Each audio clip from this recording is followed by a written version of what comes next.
The Blue Rose Manuscript, by Francis Rosenfeld. Mirror reality. Sympathetic. Relating to, producing, or denoting an effect which arises in response to a similar action elsewhere. Frequently actions, states, and events emerge simultaneously in various parts of reality, acting exactly the same, like synchronized ripples in its fabric. Sometimes an event gets reflected by another, completely bound to it like an object to its shadow or to its mirror image. Never can these shadows and reflections act independently from the object that generated them. Unlike reflections and shadows, however, these pairings of events work both ways, like they are both the objects, and they are both their mirror images too. These reflections are random and inexplicable, not bound by logic or causality. They just exist randomly in the fabric of reality and pop up for no reason now and then as a reminder that we understand very few of the rules that govern existence. Imagine walking down a sumptuous hall where everything fits into the design and is in harmony with its proportions, color, and style. Nothing seems out of place until you look down and suddenly meet your reflection in the shard of a mirror. There is no explanation of how that shard got there. When everything is spotless and perfectly aligned, the experience is startling, but you brush it aside as an accident and continue your stroll. Soon enough, another mirror shard catches your eye, this time embedded in the wall, and next, you happen upon another, and another. The hall looks the same as before, when you didn't expect it to have all those bits and pieces of reflection sprinkled throughout it randomly for no reason. Your perception of reality is the same as before, and you would happily ignore the eerie reflections so you could keep your certainty about the order and harmony of the sumptuous hall. But you can't, because these reflections haunt you, like the ghosts of reality. They mirror your life and influence it simultaneously, while having nothing to do with it at all. They are weird, uncomfortable, and inexplicable. The world reverberates onto itself, casting ripples on the surface of existence and being influenced by them in causal loops that defy logic. It engenders echoes in response to distant and unrelated actions. Why am I sharing this? Because we instinctively understand this phenomenon, which feels elusive and alien in the world of matter, at the level of our emotions, and we use it all the time without even being aware we're doing it. We are using it every time we resonate to someone else's pain, when we feel love, when we have forebodings of danger. Our reason doesn't have the instruments to detect these sympathetic waves that manifest spontaneously in our world, but our emotions do, and they are very good at it. Don't dismiss the feelings you get out of the blue about a situation, person, or place. We often base them on information we receive and process in ways that are instantaneous and which we can't put into words. Random details draw our attention for no reason. We notice when things repeat more frequently than randomness dictates. We see patterns in apparently amorphous states. We have requested repeatedly to transfer the manuscript to the Institute, for the convenience of the research team and quicker access to reference material, but although the transfer request was eventually approved, timing, circumstances, and simply improbable acts of God continue to be consistently at odds with its implementation. Some of our colleagues like to joke that the manuscript doesn't want to leave. You may protest that assigning such a level of importance to a set of fortuitous coincidences is the realm of superstition and self-deception. But to that I respond that a scientific mind cannot refute evidence because it diverges from widely held views. I merely suggest that one should look at the facts, stripped of their rational presuppositions, put oneself in the mindset of a person who knows nothing about them at all, and see where they lead. It is so easy to get your foot caught in the bear trap of your own desire for consistency. There are methods through which we can force these associations. We can bind components of separate systems together in this weird double mirroring way to ensure the systems behave in similar fashion.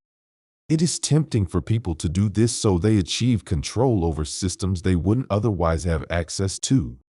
But this is a double-edged sword. What you influence influences you. What you control controls you. What you threaten threatens you. In ways difficult to describe, that thing, is you, a you at a distance.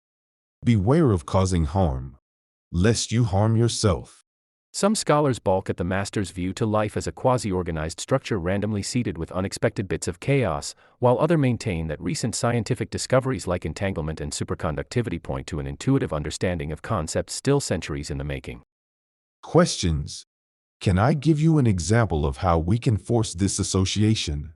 If you vibrate a tuning fork next to a crystal glass and place it at just the right distance, the glass will sing in the same tone, and the sound will bounce back and forth between the tuning fork and the glass, and will last longer. The metal and the glass are different systems, but they have one thing in common. They can vibrate at the same frequency.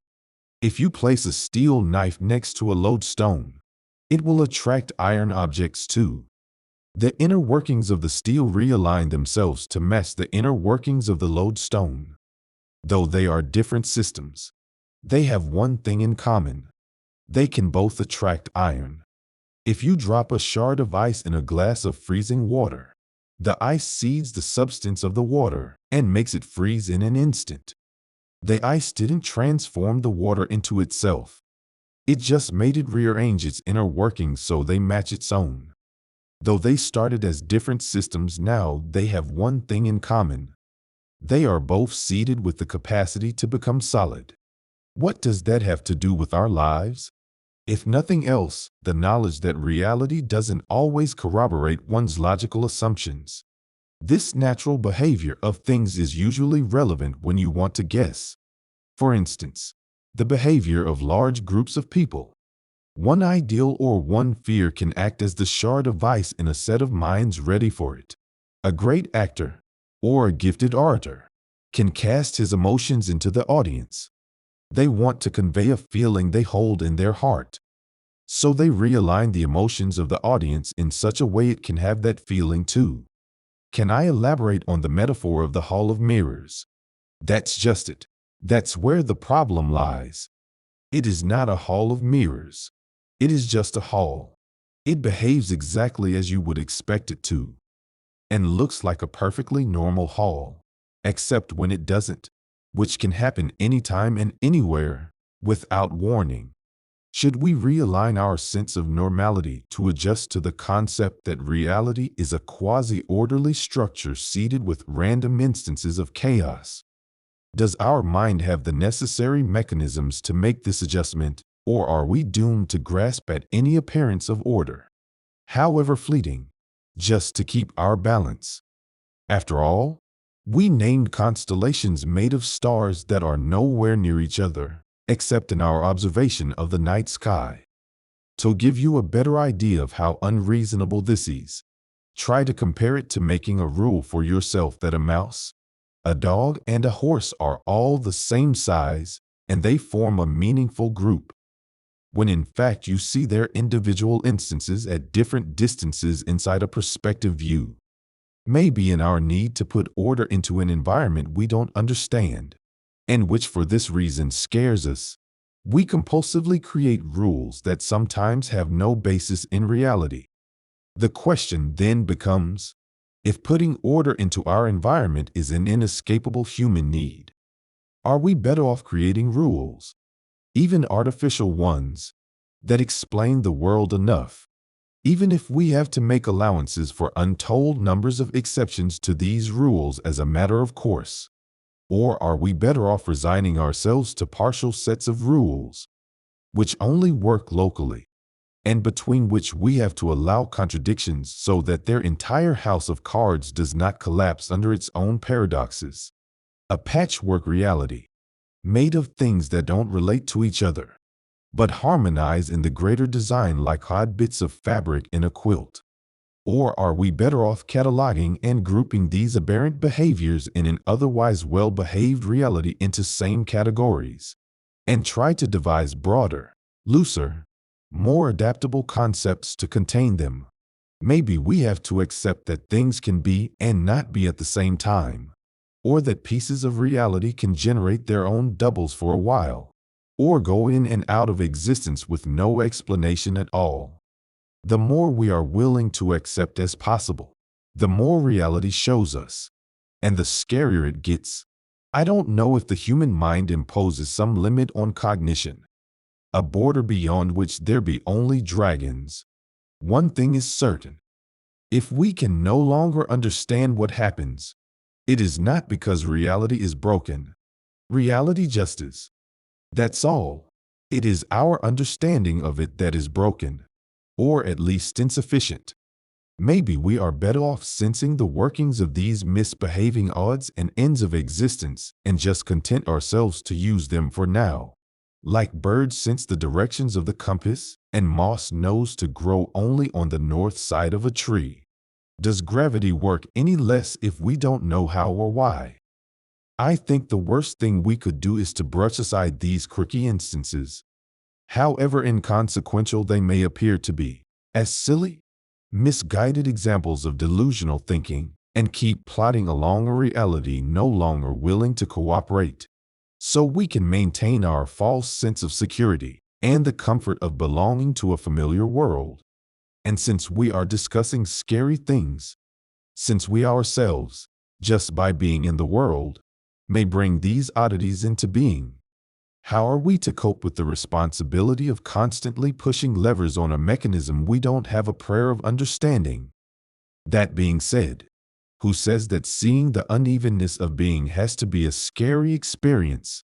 This unevenness has always been there, and we were none the worse for wear. The only difference is that now we have instruments with which we can observe it. Maybe the next time we face an unexpected mirror shard, we should draw nearer to see it up close before it disappears. You are asking if we should discard the rules of reality, if they don't correspond to the way things are. The answer is not that simple. All the laws we devised for ourselves so far to help us understand our reality work flawlessly in the context that generated them. You can't understand the behavior of ice if you've lived in the desert your entire life, but you will know everything there is to know about the movements of the sand, prevailing winds, and the drop in temperature between day and night. And if we can't extrapolate on the behavior of ice, how could we put order into things for which we can't even develop concepts? The things that are easiest to dismiss are those for which we lack the necessary senses. We can't model what we can't see. What is the meaning of the random reality doubles? I don't know. Why do they have to have a meaning? Maybe they are just naturally occurring phenomena, like echoes or ripples on a pond. Maybe all we see are reverberations of ourselves inside the medium of existence. How come we haven't noticed these strange behaviors of reality before, if they are real and naturally occurring? I don't have an answer to that, other than many of these instances may have been dismissed as workings of evil or figments of a deranged mind. Who is to say that it isn't our willingness to look at these things that has made them now visible to our eyes? The simple answer is that I don't know. Could I give you more examples of sympathetic behaviors? Animal whispering, aches and pains in the body when the weather changes, birds orienting themselves in flight, circadian rhythms, sunflowers always facing east, people enjoying large gatherings and common celebrations, the breaking of waves at the shore. The manuscript is illuminated here with a study of hands. The artist depicts them in natural postures, like prayer, writing, or pointing. One sketch represents a hand which seems to reach out from the page in an inviting gesture, with the palm open upwards. The drawing has an unsettling effect. It is compelling, in a way hard to describe. Another sketch, one that represents writing hands, has helped us confirm that the quill found with the manuscript is one of many used to write the text. It depicts the plume in painstaking detail, showing every barb and the stain we found on the original.